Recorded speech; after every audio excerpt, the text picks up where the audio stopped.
दोस्तों इस वीडियो में कतर के बारे में कुछ लेटेस्ट अपडेट आप लोगों के साथ में शेयर करना चाहेंगे। तो चलिए आज की वीडियो हम कंटिन्यू करते हैं। आज का पहला रेफरेंस आप लोगों को नजर आ रहा होगा। दोस्तों आप लोगों को मालूम होगा कि 2-3 दिनों पहले जम्मू कश्मीर पहलगाम में एक आतंकी हमला हुआ था, जिसकी वजह से बताया जा रहा है कि 26 लोगों की जान चली गई। ये एक ऐसी एक्टिविटी थी जिसकी पूरी दुनिया मजम्मत कर रही है। कोई भी आदमी इस तरह की एक्टिविटी को सपोर्ट नहीं करता है। इस हादसे को देखते हुए कतर की तरफ से जो कुछ कहा गया है मैं आप लोगों के साथ में शेयर करना चाहूंगा। यहाँ पर रेफरेंस आप लोगों को नजर आ रहा होगा।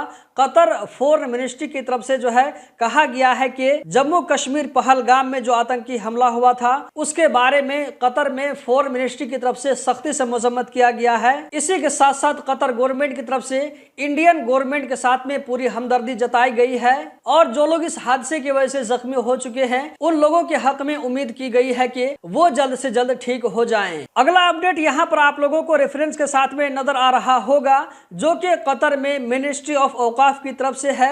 इसमें कहा जा रहा है कि मैजर अल वकैर में एक नई मस्जिद को ओपन कर दी गई है, जिसका नाम मस्जिद आमना बिन्त मोहम्मद बिन मुबारक है, जिसमें 70 मर्द और औरतें एक साथ में नमाज पढ़ सकती हैं।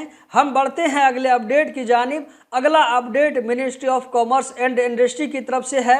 इसकी तरफ से कहा जा रहा है कि जहां पर आप लोगों को कतर में अगर कोई गलत एक्टिविटी दिखाई पड़ती है तो यहां पर आप लोगों को एक जो है लिंक नजर आ रहा होगा।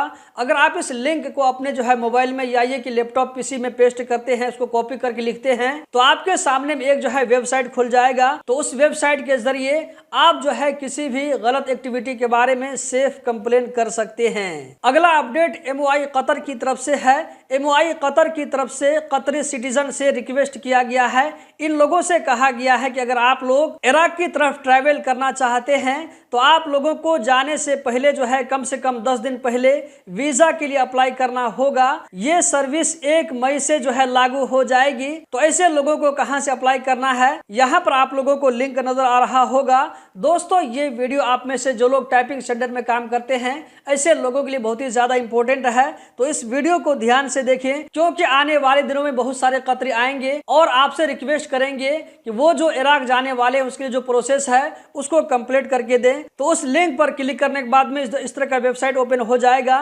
तो इस वेबसाइट के जरिए आप कतरी के लिए वीजा एप्लीकेशन रेडी कर सकते हैं। यहाँ पर आप लोगों को अगला अपडेट नजर आ रहा होगा, जो कि कतर में कैबिनेट की तरफ से है। कैबिनेट की मीटिंग में एक नए प्रोजेक्ट को पास किया गया, जो कि रास अबू फंतास में है और ये जो प्रोजेक्ट है बिजली और पानी को जनरेट करने के लिए। दोस्तों इस वीडियो में इतना ही। ये वीडियो 2 से 3 मिनट की वीडियो होगी, लेकिन इसमें मैंने आप लोगों के साथ में जो है कतर के बारे में बहुत सारा अपडेट शेयर कर दिया। उम्मीद करता हूं आप लोगों को वीडियो जरूर पसंद आई होगी। लाइक करके आगे जरूर शेयर करें। बहुत बहुत शुक्रिया।